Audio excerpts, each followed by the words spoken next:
Is the world sleepwalking into another global health crisis while we are distracted by political infighting here at home?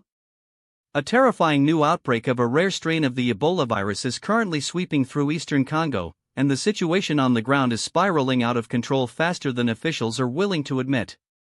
Before we continue, if you want to stay on top of everything happening in US politics and the global events that impact our national security, hit that subscribe button right now and leave a like. It really helps this channel grow and keeps us focused on bringing you the stories that the mainstream media often ignores. The situation in Bunya, Congo, is nothing short of a nightmare. According to reports from the Associated Press, the healthcare workers on the front lines are screaming for help, yet they feel completely abandoned. They are describing themselves as underprotected and undertrained, forced to confront a highly infectious and lethal pathogen without the necessary gear or support. Think about that for a second. We are talking about one of the most vulnerable and remote places on the planet, an area already scarred by years of conflict and security instability.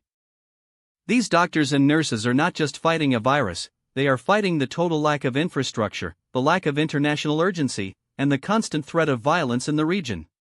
One worker on the ground put it plainly, noting that it is truly sad and painful because they have already been through so much trauma and instability. Now, they are being asked to face an enemy that is invisible and deadly. The nature of this specific Ebola strain is what has epidemiologists and global health experts on edge.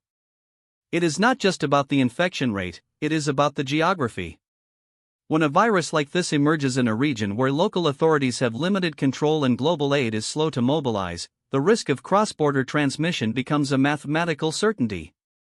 But here is the real analysis. Why does this matter to you here in the United States?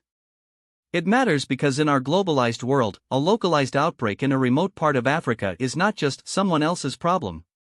We have seen time and time again that viruses do not respect national borders or travel restrictions. The failure to contain this early on is a geopolitical failure.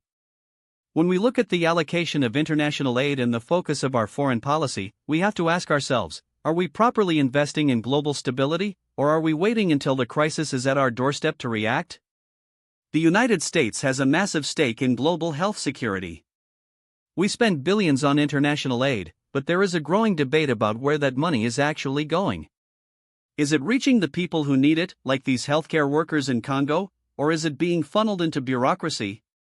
The inability to effectively respond to this outbreak highlights a massive vulnerability in our international security apparatus. If we cannot secure a localized region, how can we possibly expect to contain a global pandemic? Furthermore, the conflict-torn nature of this region makes contact tracing nearly impossible. If the virus jumps from a remote village to a larger, more mobile population center, we are looking at a potential disaster that could require an immense international deployment of resources. The question isn't just about the medical science of Ebola, it is about the political will to prevent a catastrophe before it reaches a point of no return. So, I want to hear from you. Do you think the US government should be doing more to intervene in these kinds of international health crises, or should we be focusing our resources entirely on domestic issues here at home? Drop your opinion in the comments below. I read every single one of them, and I want to know where you stand on the responsibility of a superpower during a global health emergency. We are watching this situation closely. The lack of preparation for these healthcare workers is not just a tragedy, it is a warning.